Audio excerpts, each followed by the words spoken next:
যতক্ষণ না কার্ডটা দেখাচ্ছি ততক্ষণ সবাই সিভিল পুলিশই ভাবে। কার্ডটা কোথায় রাখলাম রে? স্যার আমার পকেটে কার্ড। মেরা চুদা কতবার তোমাকে বলেছি কার্ডটা আমার কাছে রাখবে?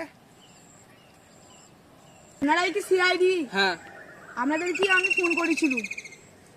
তো লেওড়াপুরটা কোন দিকে? স্যার সোজা গিয়ে বাঁদিকে একটা রাস্তা পড়বে, ওটাতে যাবেন না। ফের একটু এগিয়ে গিয়ে ডান দিকে একটা রাস্তা পড়বে, ওটাতেও যাবেন না। ফের একটুখানি এগিয়ে গিয়ে বাঁদিকে একটা রাস্তা পড়বেন, ওটাতে যাবে। ওটা দিয়ে ফের ডান দিকে ঘুরবেন, ফের বাঁদিকে ঘুরবে, ঘুরে ওটাই হলো লেওড়াপুর।